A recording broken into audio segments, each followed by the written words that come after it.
Bonsoir. Good evening. Today, the United States informed us they will be imposing 25% tariffs on Canadian exports to the United States and 10% on Canadian energy.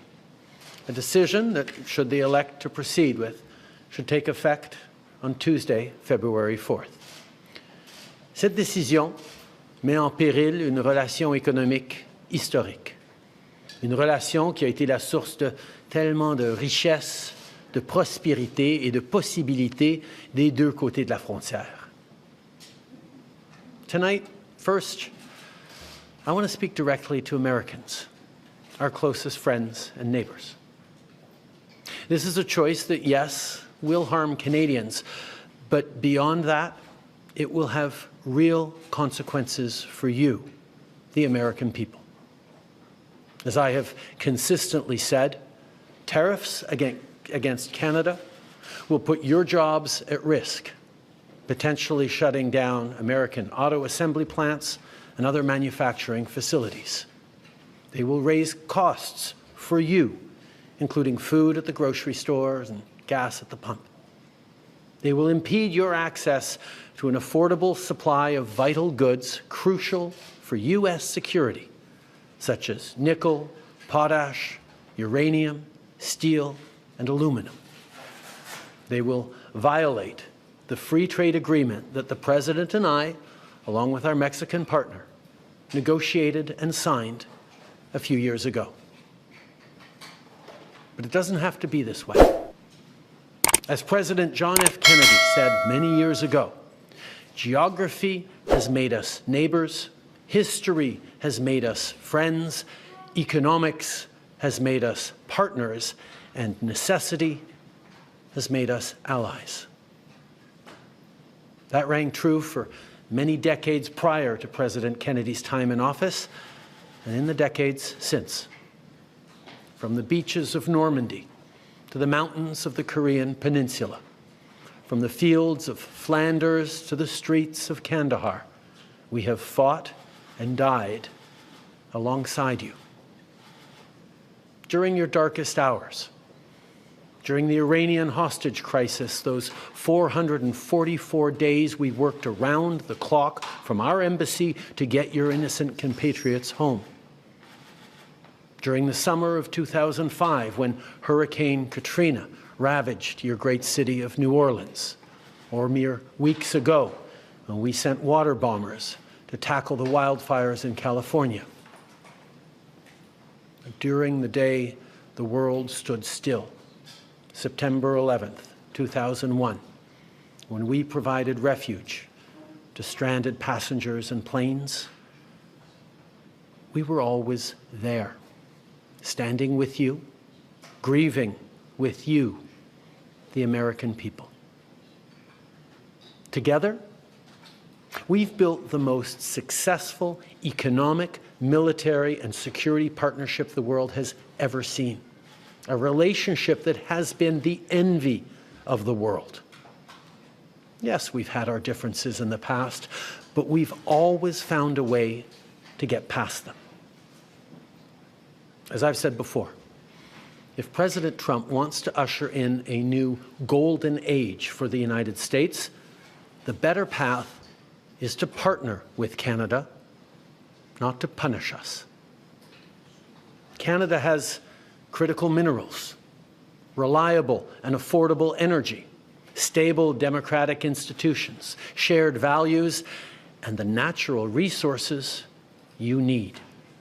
Canada has the ingredients necessary to build a booming and secure partnership for the North American economy, and we stand at the ready to work together. Let's take a moment to talk about our shared border. Our border is already safe and secure, but there's always more work to do. Less than 1% of fentanyl, less than 1% of illegal crossings into the United States come from Canada. But hearing concerns from both Canadians and Americans, including the American president himself, we're taking action. We launched a $1.3 billion border plan that is already showing results, because we too are devastated by the scourge that is fentanyl, a drug that has torn apart communities and caused so much pain and torment for countless families across Canada, just like in the United States. A drug that we too want to see wiped from the face of this earth. A drug whose traffickers must be punished. As neighbors, we must work collaboratively to fix this. Unfortunately, the actions taken today by the White House split us apart instead of bringing us together. Tonight, I am announcing Canada will be responding to the U.S. trade action with 25% tariffs against $155 billion worth of American goods. This will include immediate tariffs on $30 billion worth of goods as of Tuesday, followed by further tariffs on $125 billion worth of American products in 21 days' time to allow Canadian companies and supply chains to seek to find alternatives. Ce soir, j'annonce la réplique du Canada, des tarifs douaniers de 25% sur 155 milliards de dollars de marchandises américaines. Dès mardi, 30 milliards de dollars de produits américains vont être touchés par ces tarifs et dans 21 jours, pour donner le temps aux compagnies canadiennes de trouver des options alternatives, ce sera le cas pour 125 milliards de dollars de marchandises de plus. Like the American tariffs, our response will also be far-reaching and include everyday items such as American beer, wine, and bourbon, fruits and fruit juices, including orange juice, along with vegetables, perfume, clothing, and shoes. It'll include major consumer products like household appliances, furniture, and sports equipment, and materials like lumber and plastics, along with much, much more. And as part of our response, we are considering, with the provinces and territories, several non-tariff measures, including some relating to critical minerals, energy, procurement, and other partnerships. We will stand strong for Canada. We will stand strong to ensure our countries continue to be the best neighbors in the world. With all that said, I also want to speak directly to Canadians in this moment. I'm sure many of you are anxious, but I want you to know we are all in this together.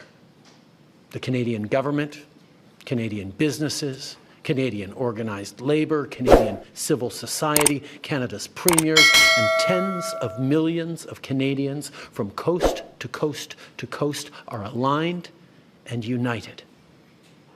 This is Team Canada at its best. Plus tôt aujourd'hui, j'ai parlé avec les premiers ministres de toutes nos provinces et territoires. On est unis et solidaires. Ils ont tous appuyé notre approche. On est aussi alignés pour faire tomber les obstacles qui freinent le commerce entre nos provinces et territoires et rendre ça plus facile pour les consommateurs de choisir des produits de chez nous.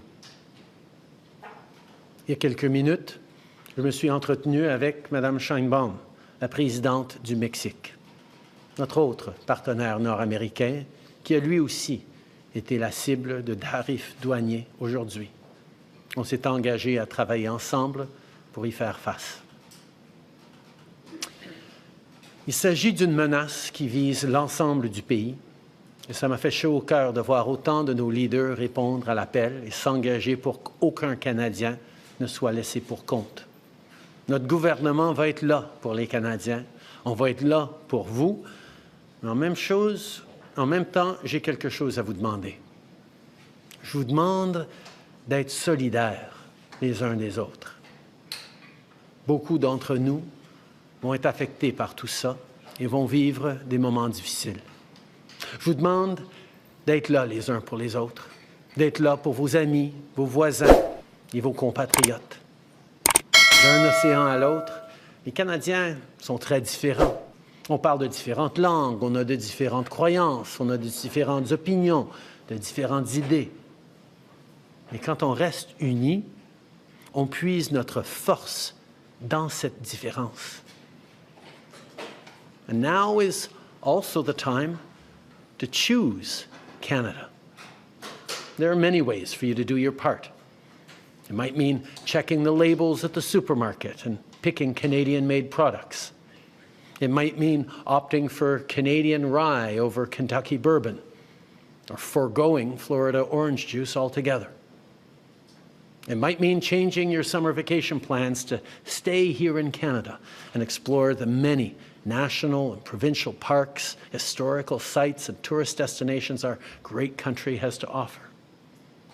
C'est le temps de choisir des produits d'ici et d'appuyer des entreprises d'ici, d'appuyer nos producteurs agricoles, nos manufacturiers, nos travailleurs, nos entrepreneurs, nos artistes. It might mean doing all of these things or finding your own way to stand up for Canada. In this moment, we must pull together because we love this country. We pride ourselves on braving the cold during the long winter months. We don't like to beat our chests, but we're always out there, waving the maple leaf loudly and proudly to celebrate an Olympic gold medal. On a notre propre identité, notre propre histoire et nos propres valeurs. Les Canadiens sont accueillants, ouverts, novateurs, ambitieux. On préfère régler nos disputes avec diplomatie, mais on est prêt à se battre quand c'est nécessaire.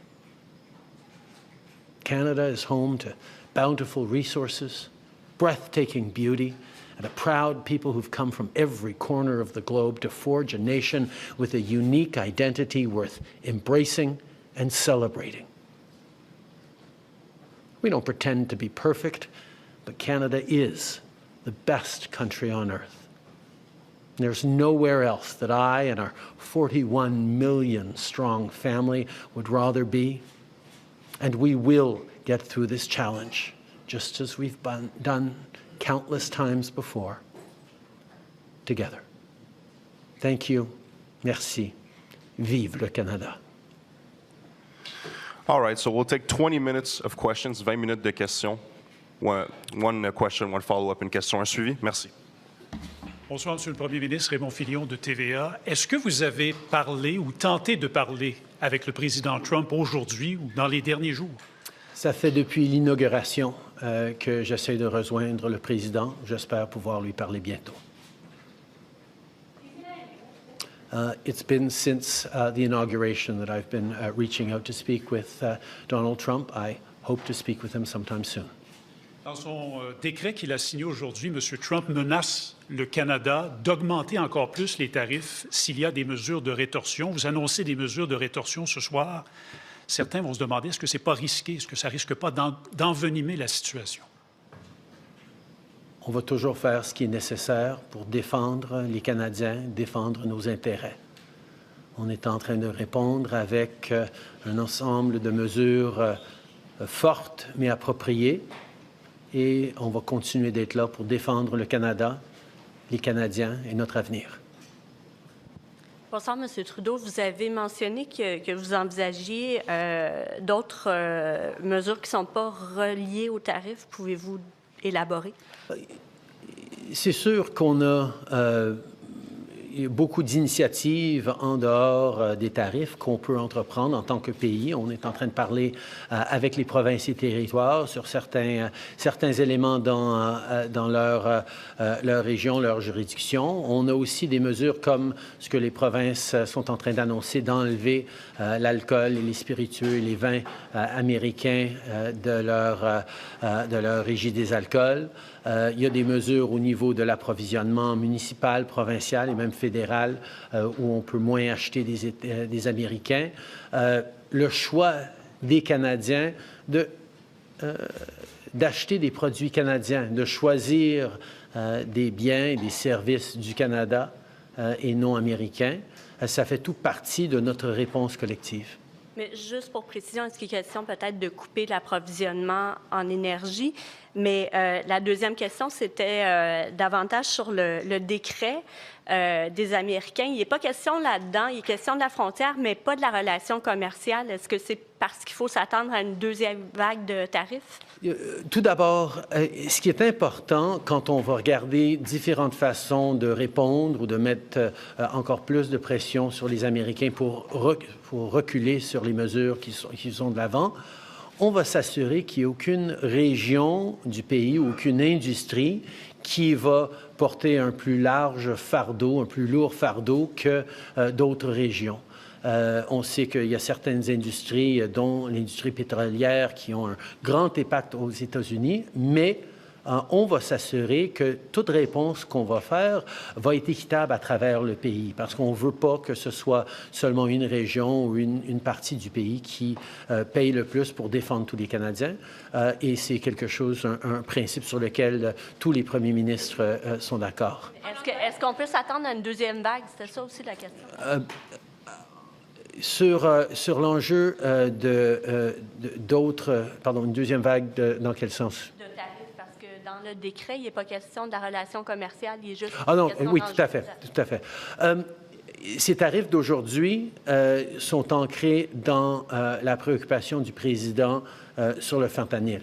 La réalité, c'est que le Canada représente une infime partie du défi au niveau du fentanyl auquel les Américains font face, et on est prêt à travailler avec eux pour régler cet enjeu dans nos communautés comme dans la leur.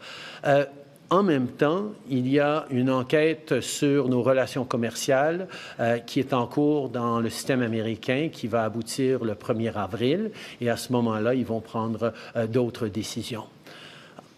In regards to actions we might take in terms of responding to the American trade action, there are a number of different industries and regions of the country that can have greater leverage over the United States. One thinks of the oil industry, for example.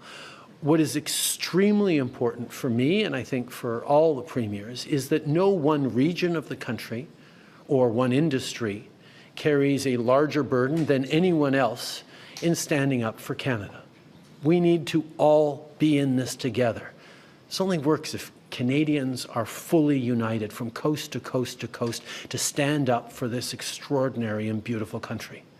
And that's why, as we look at different measures, including non-tariff measures that we might move forward on, we will not be moving forward on issues that further divide the country, which is why we're working with all premiers to look at different ways we can encourage the Americans to step back from these trade actions. Bonjour, Christian Noël de Radio-Canada. Pour être clair sur cette question-là, les tarifs sur le gaz naturel et le pétrole ne sont que de 10 % alors que pour le reste, c'est de 25 %, notamment parce que les États-Unis ont besoin de notre pétrole. Ils ont besoin de plein d'autres choses dans notre secteur énergétique. À quel endroit est-ce que vous êtes prêt à couper le robinet? Tout d'abord, soulignons que oui, les Américains ont besoin de notre gaz et notre pétrole, ils ont besoin de nos minéraux critiques, mais ils ont aussi besoin de nos pièces d'automobile, ils ont besoin de nos produits agricoles, ils ont besoin de notre ciment, ils ont besoin de notre bois d'œuvre.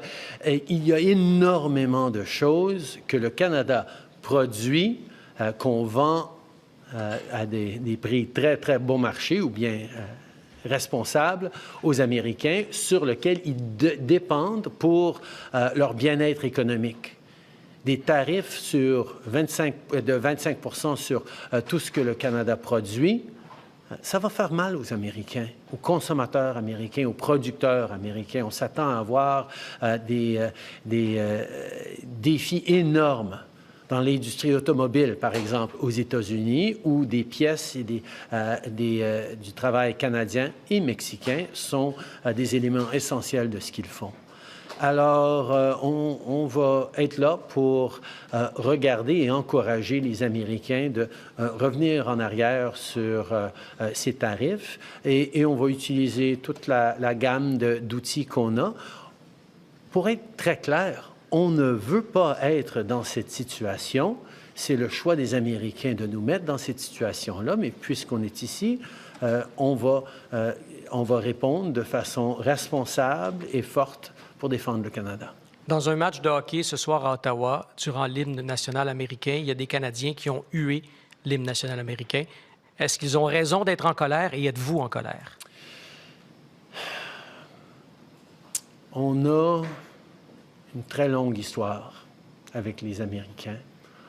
On a un partenariat sans pareil, mais il y a toujours eu des moments de différends, des moments de tension entre nos deux pays. Et c'est des moments profondément sentis parce qu'on est si proches en tant que voisins et amis et famille. Et ça peut être pénible pendant qu'on passe à travers ces moments-là. Mais j'ai confiance. J'ai confiance dans les Canadiens, mais surtout, j'ai aussi confiance dans le peuple américain qui comprend à quel point leur lutte, leur grand défi dans le monde, c'est pas le Canada. Et qu'en travaillant ensemble, on va pouvoir passer à travers ces moments pénibles pour en sortir encore plus fort. Est-ce qu'ils ont raison d'être en colère, les Canadiens? Je pense que les Canadiens ne comprennent pas tout à fait pourquoi les Américains sont en train de cibler leurs meilleurs amis et leurs plus proches partenaires plutôt que d'autres pays dans le monde. En anglais? I think Canadians are a little perplexed as to why our closest friends and neighbors are choosing to target us instead of so many other challenging parts of the world. I don't think there's a lot of Americans who wake up in the morning saying, oh, damn Canada. Oh, we should really go after Canada. We're there as friends, as partners. We always have been, we always will be. Sure, we're going through a difficult time right now, and yeah, emotions may run high here and there, particularly around hockey games. But I know we're going to make it through this because we have the most successful partnership the world has ever seen, and it's a true value in this time of really challenging geopolitical instability. Jillian Piper with Global News. Prime Minister, will you recall Parliament to pass a bill to help Canadian workers and end prorogation? As you can see from our strong response package, as we spoke about with premiers this afternoon and have for many weeks, we have the tools to be able to support Canadians through this challenging time as it stands. This is a moment for Canadians to pull together, including Canadians of all different political parties. This is a moment where we need to set aside our differences and focus on delivering for Canadians, standing up for Canadians, and protecting the most successful political, military, economic, and security partnership the world has ever seen. And that's exactly what we're going to do. We have the tools to do it as a government right now, and we will keep doing it alongside our premiers and our partners. A member of the Canada-U.S. Council, Lana Payne, today said that an ally would not act this way, and therefore the U.S. is no longer Canada's ally. Do you agree with that? Like I said, I think there are going to be people who are upset and even hurt by what's gone on here. But I have faith. I have faith in Canadians, but I also have faith in the friendship between Canada and the United States that has gone through challenging times before, but we always make it through because we've been able to count on each other for over 150 years, and we will continue to be able to do that long into the future. This is a friendship that has stood the test of time, and despite challenges that we can work on and we will work on together, we will continue to be friends and neighbors. Prime Minister, you said earlier that you're not going to move forward on measures that would further divide the country. Does this mean that blocking energy exports is fully off the table? It means that any conversations around further measures, particularly involving one industry or one region of the country more than another, is something that we're going to do carefully and thoughtfully and with the full partnership of regional leaders, provincial premiers, businesses. No one part of the country should be carrying a heavier burden than any other. We're in this together. We're all going to stand together, and we'll be there for each other from coast to coast to coast. And President Trump said in the executive order that it's about the border and fentanyl. Do you think that this is what it's about? We have one of the strongest, more secure borders in the world between Canada and the United States. As I said, less than 1% of fentanyl going into the United States come from Canada. Less than 1% of illegal migrants going into the United States come from Canada. That doesn't mean there isn't more to do. And that's why we've invested $1.3 billion in strengthening our borders. And we're seeing over the past number of weeks, past couple of months, the numbers significantly decrease at the border already. We are making progress in working together, including sending joint teams over to China to talk about the precursor chemicals that get developed into fentanyl all across North America. There are things that we can and must do together, and I understand the preoccupation the American president has with fentanyl deaths. We share those preoccupations. We've seen far too many communities across our country devastated by toxic drug supplies, by fentanyl, by opioid addictions. We have taken action over the years, but we're happy to do even more with the United States to counteract this horrific tragedy. That's why we have committed to doing even more and working alongside. But this trade action against Canada is not the best way we can actually work together to save lives. Good evening, Prime Minister. Stephanie Taylor with the National Post. What does it tell you about your relationship with President Trump that you've been trying to get a hold of him and he hasn't been speaking with you? I think this is a time where we've all remarked on just how active President Trump has been in engaging with a wide range of topics in his first weeks in office.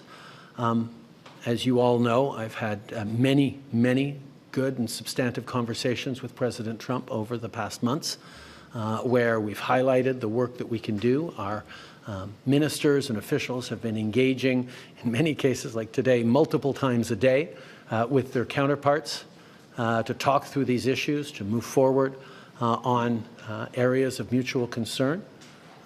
We will continue to engage, and I will continue to be there to work with President Trump as we've worked together in the past. We've worked together to solve some pretty challenging issues over the years. I look forward to doing that again. Je pense qu'on peut souligner à quel point le président est extrêmement actif avec beaucoup de différents enjeux sur sa table. Ça fait plusieurs mois que j'ai eu beaucoup de conversations avec lui sur les enjeux dont on est en train de discuter aujourd'hui. Il sait très bien mes positions et en même temps, les ministres sont extrêmement actifs à être engagés avec leur contrepartie américaine, y compris plusieurs fois chacun aujourd'hui, pour souligner le travail que nous pouvons faire. Alors, il faut se souvenir que moi et le président, nous avons réglé de grands enjeux dans le passé et je suis toujours prêt à le faire encore une fois. But if you can't get a hold of President Trump on a day as consequential as this, when it really matters, can Canada have a productive relationship with President Trump and the Trump administration moving forward? As I've said, we have had a very effective and constructive series of conversations throughout the American administration. We'll continue to. I look forward to speaking with President Trump in the coming days and weeks. This is something that matters, but we've solved big issues before, and we will solve them again. Last question, dernière question, s'il vous plaît. Thanks for taking our questions. Raisa Patel, the Toronto Star. When did you first learn that President Trump intends to increase tariffs if Canada retaliates, and how has that changed your strategy? I think Canadians understand that we need to respond to this. We need to respond in a way that is appropriate, that is measured but forceful, and that meets the moment. We're certainly not looking to escalate, but we will stand up for Canada, for Canadians, for Canadian jobs. We will also continue to do more together with the United States to counteract the scourge that is fentanyl. We will continue to work on growing our economies together, on creating jobs and competing with the rise of non-market economies around the world. We can and will do things together, and that is my focus. My job is to stand up for Canadians. That's exactly what we're doing. But we're also standing up for the relationship between Canada and the United States, which, as I've said, is the most successful partnership and friendship the world has ever seen. You're dealing with the U.S. administration that says, there's nothing that you can do to stop this. We're not looking for any concessions. So do you see any conceivable way out of this because of that? The coming weeks will be difficult for Canadians, and they'll be difficult for Americans. The level of cooperation, the level of effective partnerships between our two countries that have been established over decades and generations means that this trade action by the Americans and our response is going to have real consequences for people, for workers on both sides of our border. We don't want to be here. We didn't ask for this. But we will not back down in standing up both for Canadians and for the incredible, successful relationship and partnership between Canada and the United States. I look forward to working with the American administration on a range of challenging issues that our communities and our world is facing. And I hope that day comes soon. Merci beaucoup. All right, this concludes today's press conference. Ça conclut la conférence de presse aujourd'hui. Merci. Merci tout le monde.